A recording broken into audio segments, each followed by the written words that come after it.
Stop. നിങ്ങളുടെ cake എല്ലായ്പ്പോഴും hard ആവുന്നുണ്ടോ?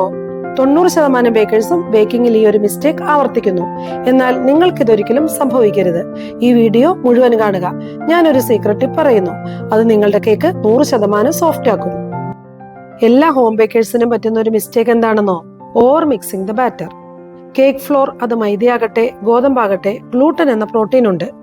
ഓവർ മിക്സ് ആകുമ്പോൾ ഫ്ലോറിൽ ഗ്ലൂട്ടൻ കൂടുതൽ ഫോം ചെയ്യുന്നു. ഇത് കേക്കിനെ പൊങ്ങാൻ അനുവദിക്കുന്നില്ല, ഹാർഡ് ആൻഡ് ഡ്രൈ ആക്കി മാറ്റുന്നു. അപ്പോൾ മിക്സ് ചെയ്യുന്നത് എപ്പോൾ നിർത്തണം? ഇതൊരു ഗോൾഡൻ റൂളാണേ. Just until combined. അതായത് മൈദ അല്ലെങ്കിൽ കേക്ക് ഫ്ലോർ പൂർണ്ണമായി മിക്സ് ആയാൽ ഉടനെ മിക്സിംഗ് നിർത്തണം. മിക്സ് ചെയ്യുമ്പോൾ നാം ചില കാര്യങ്ങൾ ശ്രദ്ധിക്കേണ്ടതുണ്ട്. ടിപ്പ് നമ്പർ 1: മിക്സ് ചെയ്യുമ്പോൾ ലോ സ്പീഡ് ഉപയോഗിക്കുക.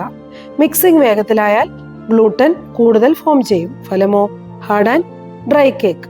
Tip number 2: room temperature ingredients ഉപയോഗിക്കുക. നാം ഉപയോഗിക്കുന്ന മുട്ട തണുത്തതാണെങ്കിൽ ബാറ്റർ പൂർണ്ണമായും മിക്സ് ആകില്ല. ഇത് കേക്ക് ബാറ്റർ പിരിയുന്നതിന് കാരണമാകുന്നു. തൽഫലമായി ബാറ്ററിനെ കൂടുതൽ സോഫ്റ്റ് ആക്കുന്നതിനായി നാം വീണ്ടും ബീറ്റ് ചെയ്യുകയും ഇത് ഓവർ മിക്സിങ്ങിന് കാരണമാവുകയും ചെയ്യുന്നു. അതുപോലെ തന്നെ ബട്ടർ ഉപയോഗിക്കുമ്പോഴും റൂം ടെമ്പറേച്ചറിലുള്ള ബട്ടർ ഉപയോഗിക്കുക. മെൽറ്റഡ് ബട്ടർ നമ്മുടെ കേക്കിന്റെ ടെക്സ്ചർ തന്നെ മോശമാകാൻ ഇടയാക്കുന്നു.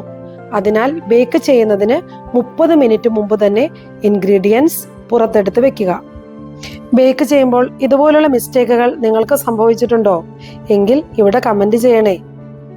ഈ ടിപ്സ് നിങ്ങൾക്ക് ഹെൽപ്പ് ആയിട്ടുണ്ടെങ്കിൽ ഞങ്ങളുടെ ഈ ചാനൽ ലൈക്ക് ചെയ്യൂ, സബ്സ്ക്രൈബ് ചെയ്യൂ. ബേക്കിംഗ് ടിപ്സുമായി വീണ്ടും കാണാം. നിങ്ങളുടെ സ്വന്തം KJ Bakes Pro Academy.